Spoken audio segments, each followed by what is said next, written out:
C'est-à-dire qu'on pourrait avoir à l'horizon 2100 une élévation de 80 cm. Bonjour à tous et bienvenue dans cette nouvelle interview en moins de 6. Éric Chaumillon, bonjour. Vous êtes Bonjour. professeur en géologie marine à l'université de La Rochelle. On est ici avec vous aujourd'hui pour parler principalement de la montée des océans. Pour commencer, rentrer directement dans le vif du sujet, comment est-ce que vous imaginez les océans d'ici une cinquantaine ou une centaine d'années?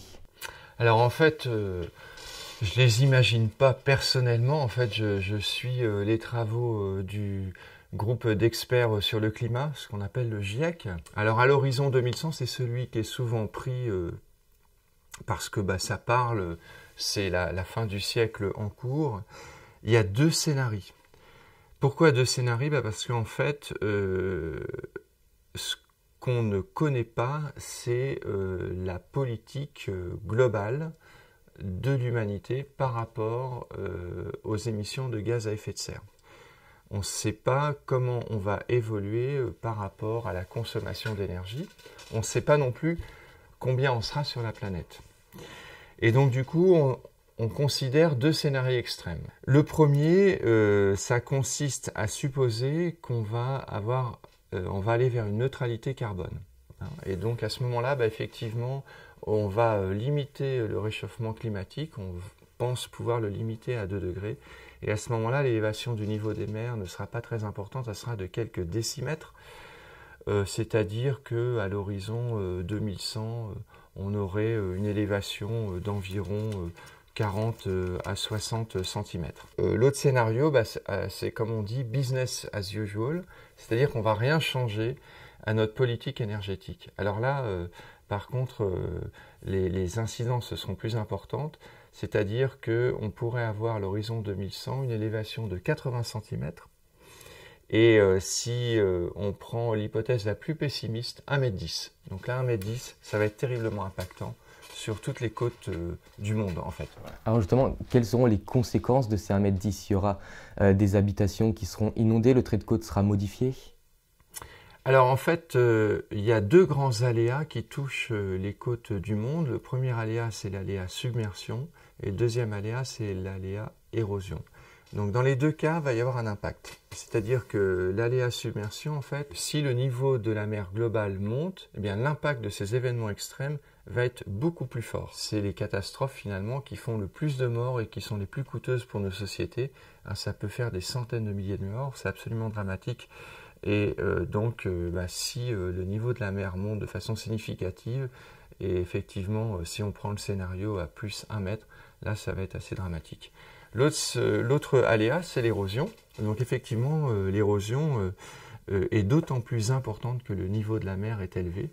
Alors, pour une raison assez simple à comprendre, c'est que l'érosion est produite par les vagues fortes et par les tempêtes. Et à ce moment-là, l'énergie des vagues est moins dissipée. Comme l'énergie des vagues est moins dissipée, elles arrivent avec plus de force, entre guillemets, plus d'énergie sur la côte. Elles vont attaquer plus haut sur la dune, et donc leur capacité à éroder va être beaucoup plus importante. Alors à La Rochelle et sur la côte ouest, on se rappelle principalement de Xynthia. Il y a une digue anti-submersion qui a été créée un peu partout sur la côte ouest, mais qu'en sera-t-il en 2100?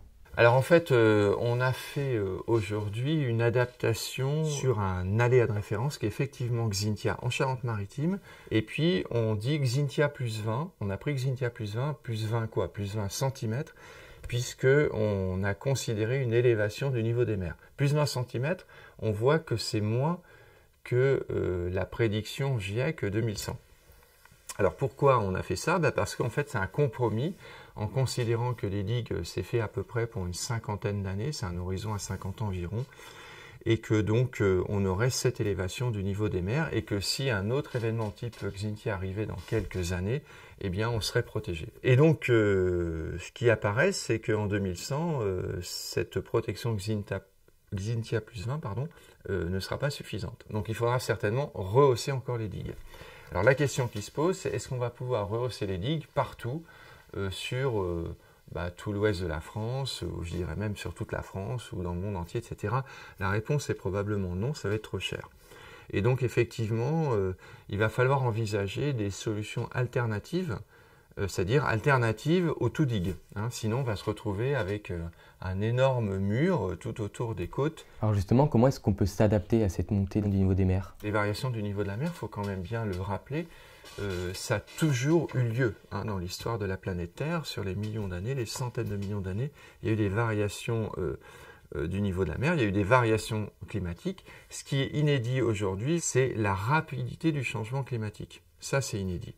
Par contre, les variations du niveau de la mer, il y en a toujours eu. Alors, comment la nature s'adapte aux variations du niveau de la mer? En fait, avec la sédimentation. C'est-à-dire que sur les côtes dites meubles, où il y a des sédiments, eh bien, les sédiments peuvent s'adapter, c'est-à-dire que le lieu de sédimentation peut changer.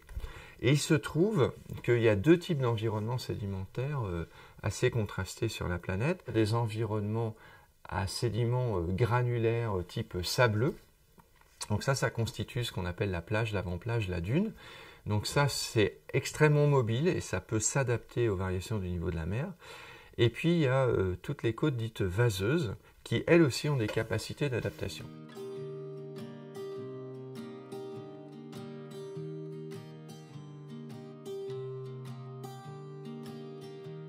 I was never the one to write up a song for just anyone.